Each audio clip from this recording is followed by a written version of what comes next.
अस्सलाम वालेकुम जी, क्या हाल चाल है आप सबके। आई होप कि आप सब बिल्कुल खैरियत से होंगे। So welcome back to my channel. So अभी मैंने यहाँ पे व्लॉग स्टार्ट किया है। शाम के 7 साढ़े 7 बजे का टाइम हो रहा है और अबू बकर को मैंने सुला दिया है ताकि जो मैं घर को समेट लूँ और साथ ही साथ ना जो मुझे आज सूप बनाना है उसकी रेसिपी आपके साथ शेयर भी करूँगी। और बड़ा मज़ेदार सा ये सूप बनता है, बड़ा क्विक सी रेसिपी है और साथ ही साथ आज आपके साथ बहुत सारी ऐसी छोटी छोटी डेली हैबिट्स शेयर करने वाली हूँ जिसके साथ आप अपने कामों को आसान बना सकते हैं, अपने टाइम को सेव कर सकते हैं। बेशक आजकल अब जैसे विंटर स्टार्ट हो गया है तो किचन में तो काम करना मुश्किल नहीं रहा, गर्मी ख़त्म हो गई हुई है, लेकिन ज़ाहिर-सी बात है फिर भी आप अपने काम को अगर मैनेज करके चलती हैं और अपना टाइम सेव करती हैं तो आप खुद थकती भी नहीं हैं और अपने लिए भी टाइम निकाल सकती हैं। तो जल्दी से व्लॉग को स्टार्ट करते हैं। यहाँ पे मैंने सबसे पहले ना अभी यहाँ पे सालन वगैरह गर्म करी थी ताकि शाम के लिए ज़ाहिर-सी बात है सूप तो कोई मतलब से पी लेंगे, लेकिन साथ खाने में भी किसी को रोटी चाहिए, तो मैं उसके साथ भी इस सालन को गर्म कर लेती हूँ। और ये मैंने बनाया था सफ़ेद चने और अंडे का सालन, जो कि मैंने एक दिन पहले बनाया था, लेकिन ना काफ़ी ज़्यादा बच गया था, तो फिर मैंने आज जो दोपहर का टाइम था उसमें यही यूज़ कर लिया था। और अभी फिर मैंने सोचा मैं सूप बना लूँ ताकि सब आराम से जो है ना वो खाना शौक से खा लेंगे। तो ख़ैर अभी यहाँ पे मैं जल्दी-जल्दी से जो है ना वो वेजिटेबल्स को कट कर लूँगी और मैं अपनी आसानी के लिए ना जो कैरेट होती है उसको कट करके रखती हूँ। जब भी घर में कैरेट आती है, जब मुझे टाइम मिले, ये नहीं कि अभी आई है तो आपने फ़ौरन से उसको कट करने बैठ जाना है, क्योंकि मेरे हस्बैंड क्या होता है ना कि वो जिस टाइम लेके आते हैं उस टाइम ऑलमोस्ट मेरा काम किचन का ख़त्म हो रहा होता है। तो कोई ऐसा काम हो ना जैसे चिकन वगैरह धो के रखना है, वो तो मैं कर लूँगी, चलो 10 मिनट्स में हो जाता है, लेकिन जो ये कटिंग वगैरह होती है ना, चॉपिंग, ये फिर मैं अलग से टाइम निकाल के या तो नेक्स्ट डे या जब कुकिंग कर रही होती हूँ तो उसके साथ-साथ, या फिर ये रात में कर लेती हूँ जब मुझे किचन में दूध वगैरह बॉयल करना हो। तो जब भी आप कोई काम कर रही होती है ना, ऐसा जब भुनाई हो रही होती है गोश्त की या फिर आप दूध बॉयल कर रही हैं, तो उसके साथ-साथ ना अपनी कटिंग चॉपिंग कर लिया करें। वो काम भी हो जाता है, दूसरा आपके साथ जो आपने कोई चीज़ स्टोर करके रखनी है वो भी हो जाता है। तो इस तरह से ना जो गाजर होती है ना उसको कट करके रख लो ना तो बड़ी आसानी हो जाती है, स्पेशली विंटर्स में, क्योंकि आपने अक्सर चाइनीज़ खाने बनाने होते हैं जिसमें कैरेट की ज़रूरत होती है। सूप तो लाज़मी बन रहा होता है हर घर में, हर 2 दिन बाद, तो इसमें बड़ी चीज़ों की ना इसकी ज़रूरत होती है। अच्छा, जो दूसरी चीज़ है ना ये बंद गोभी और ये शिमला मिर्च, ये मैं बड़ी आसानी से काट लेती हूँ, तो मुझे इतना मसला नहीं होता, तो ये मैं फ़ौरन से काट लेती हूँ साथ-साथ जब मुझे चाहिए होता है। कभी-कभी होता है कि मैं शिमला मिर्च भी काट के फ्रीज़ कर दूँ, लेकिन ज़्यादातर मैं उसको भी ऐसे ही रख लेती हूँ। अच्छा, बंद गोभी को ना मैंने देखें अभी इस तरह से कट कर ली जितना मुझे चाहिए था, बाकी का मैंने सारा जो फूल था उसका जो मतलब बंद गोभी थी वो मैंने एक शॉपर में डाल के उसको अच्छे से टाइट बंद करके उसको फ्रिज में रख दिया। तो इस तरह से ना आपकी बंद गोभी काफ़ी टाइम तक जो है ना वो चल जाती है। और अभी भी मैं ये जो व्लॉग एडिट कर रही हूँ ना, तो उस बंद गोभी को तकरीबन 1 वीक हो चुका हुआ है, लेकिन ये बिल्कुल भी ख़राब नहीं हुई। मैंने कल भी यूज़ की थी ऑमलेट में और ये बिल्कुल ठीक रहती है इस तरह से। तो अपने पैसों को भी बचा सकते हैं और अपने टाइम को भी सेव कर सकते हैं, वरना जितना ज़्यादा इसमें से गंद निकलता है वो निकालते-निकालते जो है ना फिर जो बाकी बचता है वो फिर बहुत जल्दी फ़ौरन से ख़त्म हो जाता है। अच्छा, यहाँ पे ना बस मैंने बोनलेस चिकन जो है वो दोपहर में निकाल दिया हुआ था। अच्छा, एक और चीज़, जब आपने कुछ बनाना हो ना, जैसे कुछ भी आपने पकाना है, आपने आपके माइंड में तो लाज़मी होता है, जितनी भी घरेलू ख़वातीन होती हैं ना उनके माइंड में चल रहा होता है कि उन्होंने नेक्स्ट वीक में ये बनाना है, क्योंकि ज़ाहिर-सी बात है उनको पता होता है उनकी पेंट्री में दालें कौन-सी पड़ी हुई हैं, उनके फ्रीज़र में गोश्त कौन-सा पड़ा हुआ है, तो उनके एक आइडिया चल रहा होता है। लेकिन किस दिन क्या बनाना है, स्पेसिफिकली एक दिन का मतलब मेन्यू जो होता है वो आप फिर एक रात पहले डिसाइड कर लिया करें कि अगर 3-4 ऑप्शंस हैं तो उसमें से आपने कौन-सा जो है ना वो आपने नेक्स्ट डे बनाना है।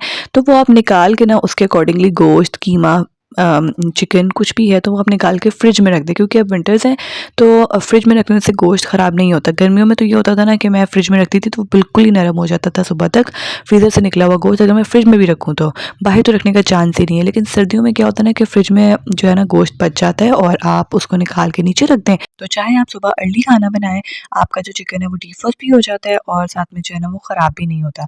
अच्छा, यहाँ पे साथ साथ आपको जल्दी से सूप की रेसिपी बता देती हूँ। मैंने पहले ढेर सारा पानी लिया था, उसमें चिकन बॉईल करने के लिए बोनलेस रख दिया था, क्योंकि मुझे ना हड्डियों वाला वैसे कहते हैं टेस्ट आता है, लेकिन बोनलेस मुझे लगता है कि ना उसके रेशे बड़े अच्छे से आ जाते हैं उसके अंदर, मोटे मोटे मैं ना ज़रा चंक्स करती हूँ, रेशा नहीं करती हूँ। मुझे मुंह में चंक्स आते हैं ना चिकन के तो वो मुझे अच्छे लगते हैं।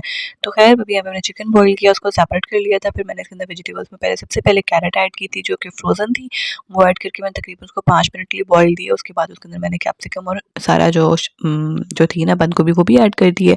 साथ ही फिर मैंने जो चिकन था वो मैंने मोटे-मोटे तरह ना फ़ोर्क की हेल्प से आपने को श्रेड करना, तो बड़े मोटे मोटे पीसेस होते हैं, वो डाल देने हैं। और साथ ही साथ में इसमें नमक, काली मिर्च और बस ये आपने चीज़ें जो है ना साथ साथ ही डालनी है, ताकि जितना ज़्यादा पकेंगे उतना अच्छा टेस्ट आ जाएगा। Soya sauce, chilli sauce, vinegar और यहाँ पे ना मैंने कॉर्नफ्लोर ऐड कर दिया था। अच्छा, कॉर्नफ्लोर पहले तो मैंने 3-4 टेबलस्पून लिया था, लेकिन फिर मुझे बाद में कोई 6-7 टेबलस्पून लेना पड़ा था। क्वांटिटी भी थोड़ी सी ज़्यादा थी सूप की, लेकिन ये है कि मुझे कॉर्नफ्लोर हमेशा ना पहले मैं कम ही लेती हूँ, उसके बाद फिर आहिस्ता आहिस्ता थोड़ा थोड़ा बढ़ा लेती हूँ। और एंड पे मैंने यहाँ पे अंडा फेंट के डाल दिया है, थोड़ा सा नमक, काली मिर्च उसमें ऐड कर दिया था। 2 अंडे मैंने ऐसे डाल दिए थे। और अंडा आपने क्या करना है, बिल्कुल एंड पे डालना है और आपने इसको ना कुछ सेकंड्स के लिए बिल्कुल भी चम्मच नहीं चलाना। डालने के बाद छोड़ देना है। तकरीबन आपने 15-20 मिनट मतलब सेकंड्स के बाद जो है ना आपने स्पून को इस तरह पूरा स्टर करना है। तो बड़े प्यारे प्यारे से ना उसके मोटे मोटे चंक्स होते हैं, तो वो ना फिर जब मुंह में आते हैं तो अच्छे लगते हैं। और फिर नज़र भी आता है सूप में कि आपने क्या क्या डाला हुआ है। वेजिटेबल्स भी आपने बहुत ज़्यादा बारीक नहीं कर देनी कि वो बाद में घुल ही जाए, थोड़ी थोड़ी सी मतलब साइज़ उसका सही रखना है। और यहाँ पे इतनी देर तो ये पकता रहा है सूप, उसमें वेजिटेबल्स तो बिल्कुल सॉफ्ट हो जाती हैं। तो जिन लोगों को वेजिटेबल्स पसंद नहीं है ना, तो इतनी सॉफ्ट हो जाएंगी कि वो आराम से सूप पी लेंगे। अच्छा, यहाँ पे क्योंकि सारा जो है वो चिकन कुछ लोग ना क्या करते हैं कि फ्राई करके उसको बॉईल करना स्टार्ट करते हैं, लेकिन मैं बिल्कुल भी इसमें ऑयल यूज़ नहीं करती हूँ। ये बिल्कुल प्योर जैसे चिकन की यखनी में सारा कुछ बनता है ना, तो ये बहुत हेल्दी है, बच्चों के लिए बहुत हेल्दी है। तो आप लोग ज़रूर ट्राई करें, स्पेशली इन विंटर्स, क्योंकि अक्सर गले ख़राब और इसका भी इशू रहता है। लेकिन जब आप बच्चों के लिए बनाएं ना, तो आप एक कोशिश करें कि आप थोड़ा सा विनेगर की क्वांटिटी कम रखें, और जब आप बड़ों को सर्व करें तो उसमें फिर विनेगर ऐड कर दें। तो क्योंकि विनेगर से मुझे लगता है कि बच्चों को ना खांसी फ़ौरन से स्टार्ट हो जाती है। बस मैंने साथ में क्रैकर्स फ्राई कर लिए थे और ये मुझे ऊपर भेजना था, तो मैंने एक ट्रे उनके लिए तैयार कर ली थी और बस मैं यहाँ पे सर्व कर दूँगी बाकियों को। और बस मैंने उस्मान को भी दिया। उस्मान ने भी बहुत शौक से सूप पिया था, क्योंकि मैंने ये विंटर्स का पहला सूप बनाया है अभी। तो मुझे याद है लास्ट ईयर जब मैं बनाती थी तो उस्मान बड़े शौक से पीता था। तो और मतलब इतने आराम से वो लगा रहता था, हम सब पी के फारिग हो जाते थे, लेकिन उस्मान का सूप वहीं का वहीं, वो मतलब आहिस्ता आहिस्ता आहिस्ता आहिस्ता लगा होता था। लेकिन खैर बड़े मज़े से वो शौक से पीता है। तो खैर उसके बाद फिर ये है नेक्स्ट डे, और आप लोगों ने सूप की रेसिपी ज़रूर ट्राई करनी है और मुझे कमेंट करके ज़रूर बताना है कि आपको रेसिपी कैसी लगी। यहाँ पे जी फिर उसके बाद ये नेक्स्ट डे है और आज ना मुझे खाने में बनाना था कद्दू चिकन। और बस अभी जल्दी से मैं सारा कुछ ना पहले जो है कटिंग करना स्टार्ट कर दी थी मैंने। अच्छा, मैं क्या करती हूँ, सबसे पहले आपने जब भी खाना बनाना स्टार्ट करना है ना, तो मैं सबसे पहले क्या करती हूँ, कुछ लोग क्या करते हैं कि जितनी भी वेजिटेबल्स हैं वो फ्रिज से निकाली और बैठ के आराम से कटिंग चॉपिंग कर रहे हैं, या फिर खड़े खड़े भी सारा कुछ कटिंग उसकी चॉपिंग चल रही है, फिर जाके कुकिंग प्रोसेस स्टार्ट होता है। लेकिन मैं ऐसा बिल्कुल नहीं करती हूँ, मैं साथ ही साथ ना कुकिंग स्टार्ट कर देती हूँ, उससे आपका टाइम बड़ा सेव हो जाता है। जैसे आज मुझे बनाना था कद्दू चिकन का सालन, शोरबे वाला जो होता है, तो मुझे पता है इसमें मुझे प्याज टमाटर चाहिए, साथ ही साथ मुझे इसमें कद्दू भी चाहिए, चिकन भी चाहिए। तो चिकन तो देखिए मैंने पहले की वो जो उसकी वो पूरी पैक है वो मैंने निकाल के नीचे रखा हुआ था। और दूसरी बात ये कि आपने जब भी चिकन को फ्रीज़ करना है ना, तो आपने उसके जो पैकेट्स बनाने हैं उनको थोड़ा सा हाथ की मदद से फ्लैट कर लें। अगर आप जिपलॉक बैग यूज़ करते हैं ना, तो वो तो फिर ज़ाहिर सी बात है बिल्कुल फ्लैट ही रहते हैं। लेकिन अगर आप लोग इस तरह की थैलियाँ यूज़ करते हैं, शॉपिंग बैग यूज़ करते हैं ना, तो फिर ये थोड़ा सा लड्डू बन जाते हैं, तो वो फिर निकलने में बड़ा मसला होता है, वो बहुत ज़्यादा ना मतलब फ्रीज़ हो जाते हैं, फिर बड़ा मुश्किल से वो खुलते हैं। तो इसलिए ना थोड़ा सा जब आप पैकेट बना लेते हैं, हल्का सा हाथ से प्रेस करके फ्लैट कर लें, ताकि सारे पीसेस जो है ना वो एक सीध में आ जाए और फ्लैट होके वो फ्रीज़ हो जाए, तो बड़ी जल्दी वो खुल जाता है पैकेट। अगर आपने वैसे भी ना रखा हो फ्रीज़र में, फ्रिज में ना रखा हो, निकाल के रखा हो नीचे रात में, तो आप अगर भूल गए जैसे, तो आप खाने के टाइम पे उसको 5 मिनट पहले अगर पानी में डिप करके रखती हैं, तो सिर्फ हार्डली 5 मिनट्स में ना वो फ़ौरन से डीप फ्रोस्ट हो जाता है पानी के अंदर। अच्छा, उसके बाद ना फिर यहाँ पे जल्दी जल्दी से मैंने पहले जो है वो प्याज कट करके डाल दिए हुए थे कुकर में, और मैं ज़्यादातर कुकर ही यूज़ करती हूँ, उससे टाइम भी सेव हो जाता है और खाना जल्दी भी बन जाता है। जिनके स्पेशली छोटे बच्चे हैं ना, मैं यही प्रेफर करती हूँ कि उनको ना खाना कुकर में ही बनाना चाहिए, क्योंकि क्या हम लोग कुकिंग स्लो कुकिंग करें, खैर स्लो कुकिंग का भी अपना मसला होता अपना मज़ा होता है, और पैन में आप जो है वो चीज़ों को लंबे टाइम के लिए पकने के लिए छोड़ दें, साथ साथ दूसरे काम भी कर ले, टेंशन नहीं होती, वो चीज़ पक रही होती है आराम से, और उसका टेस्ट भी बड़ा अच्छा आता है। लेकिन क्योंकि जाहिर सी बात है, आपके जब छोटे छोटे बच्चे हो, आपको घर के और भी काम, आप जॉइंट फैमिली सिस्टम में हो, आपको पता है आपने कोई और काम भी करना है, आपने पढ़ाना भी है, आपने जॉब पे भी जाना है स्पेशली, तो फिर अपने कामों को आसान बनाया करें और शॉर्टकट्स लास्ट में अप्लाई किया करें। अच्छा, यहाँ पे ना काफ़ी ज़्यादा हरा धनिया जो है ना वो हस्बैंड लेके आए थे एक दिन पहले, तो उस दिन तो जाहिर सी बात है जब वो लेके आए ना, तो अक्सर जब मेरे हस्बैंड लेके आते हैं सामान, तो उससे मेरा काम वाइंड अप हो रहा होता है किचन का, तो फिर मैं बस चीज़ों को समेटती हूँ कि मैं नेक्स्ट स्टेप इनको ना थोड़ा सा ऑर्गेनाइज करके रखूँगी। मैं उसी टाइम फ़ौरन से नहीं करती हूँ कि अब मैं इसको भी मतलब लेके बैठ जाऊँ, क्योंकि मेरा काम तो ख़त्म हो गया होता है, तो फिर मैंने बस चीज़ों को सेट करके ऐसे ही रख दिया था। अभी बस मैंने हरा धनिया निकाला है। ये कंटेनर जो आप देख रहे हो ना, इसके अंदर थोड़ा-सा सुराख हो गया, शायद ये जल गया है। मुझे खुद भी याद नहीं है, मेरे सामने नहीं हुआ, तो बस मैंने ना इसके अंदर फिर हरा धनिया रख दिया है। इस तरह से ना आप कोई भी चीज़ इसमें रख सकते हैं, जैसे कि कोई चावल वगैरह हो गए वो रख दिए, क्योंकि वो बिल्कुल भी मतलब कोई होगी ना लिक्विड फॉर्म में चीज़, जैसे शोरबे वाला कोई खाना या सालन, तो वो मतलब निकलेगा उस सुराख से, लेकिन इस तरह की चीज़ नहीं निकलेगी, जैसे चावल हो गया। या अगर आपने लहसुन अदरक का पेस्ट क्यूब्स बना के फ्रीज़ करना है, कोई आपने शामी कबाब फ्रीज़ करने हैं, तो इस तरह के कंटेनर फिर उस तरह से यूज़ हो जाते हैं, आप फ़ौरन से डिस्कार्ड ना कर दिया करें। तो यहाँ पे मैंने धनिया टिश्यू पेपर रख के और उसके अंदर जो मोटी-मोटी स्टेम थी ना, वो मैंने कट कर दी थी, और थोड़ा बहुत जो गंद था ना, ब्राउन-ब्राउन सी होती हैं लीव्स, वो मैं स्टार्टिंग में ही निकाल देती हूँ, वरना फिर उस एक पत्ते से ना सारे का सारा धनिया जो है ना वो आहिस्ता-आहिस्ता ख़राब होना शुरू हो जाता है। थोड़ा-सा छाँटी करके उसको आपने रख देना, और आपकी रोज़ की जो मेहनत होती है ना, वो ख़त्म हो जाती है। आपने बस निकाला, फटाफट थोड़ा-सा कट कर लिया और धो लिया, उसको डाल दिया। तो ख़ैर अभी यहाँ पे देखिए थोड़ा-सा मैंने निकाल लिया था, चॉप किया, उसको मैंने प्याली में डाल के थोड़ा-सा पानी में डिप करके रख दूँगी। उससे सारी जो इसकी रेत है ना, वो नीचे बैठ जाती है। हम लोग हाँ, कभी-कभी ना ऐसे भी धो लेते हैं पानी के नीचे, लेकिन मुझे लगता है उससे इतनी अच्छी इसकी रेत निकलती नहीं है, तो मैं इस तरह से डिप करके रख देती हूँ।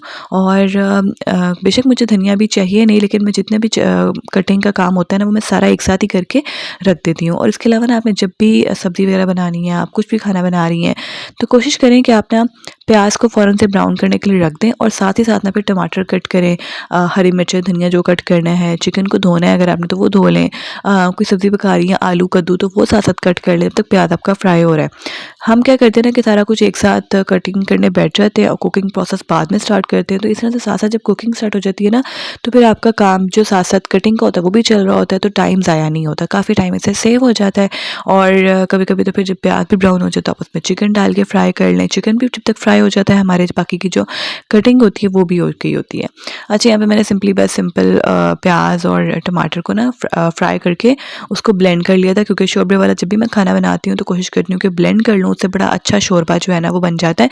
मुझे ना वो जो मोटे-मोटे से भुनाई तो हो जाती है, कुछ लोग नहीं भी करते ना, जैसे ब्लेंड टमाटर को ऐसे ही डाल दिया और उसको भुनाई के टाइम पे अच्छे से मैश कर लिया, लेकिन मुझे फिर भी ना उसके जो छिलके नज़र आ रहे होते हैं ना, वो मुझे अच्छे बिल्कुल भी नहीं लगते, वो तैरते हुए सालन के अंदर। तो मैं लाज़मी इसको ब्लेंड कर लेती हूँ जब भी मुझे शोरबे वाला खाना बनाना होता है।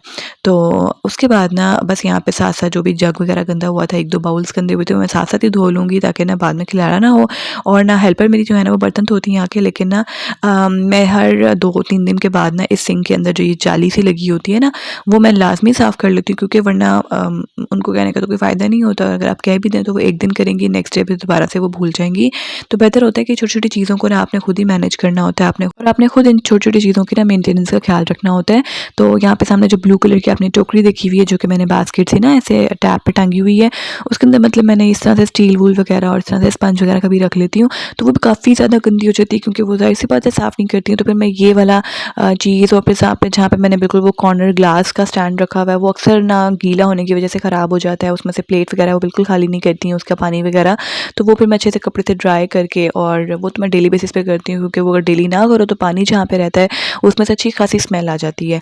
तो बिल्कुल भी आपने अपने अगर हेल्पर को रखा होता है अपने घर में, लेकिन पूरा काम भी उनके ऊपर छोड़ा बिल्कुल भी नहीं जा सकता। काम हमारा डेली का थोड़ा बहुत आसान हो जाता है, लेकिन अगर आप लोग अपनी नज़र ना रखें, स्पेशली छोटी-छोटी चीज़ों पे, घर की, किचन की, बाकी घर की, तो फिर यकीन करें कि आपका काम वो डेली का हो नहीं रहा होता, बल्कि वो बढ़ जाता है आपके लिए, खुद ही डीप क्लीनिंग बढ़ जाती है। तो खैर इसलिए ना अपने डेली बेसिस पे ना अपने छोटी-छोटी चीज़ों को ना साथ-साथ देख लिया करें, छोटी-छोटी चीज़ों की मेंटेनेंस का जो है ना वो ख्याल रख लिया करें।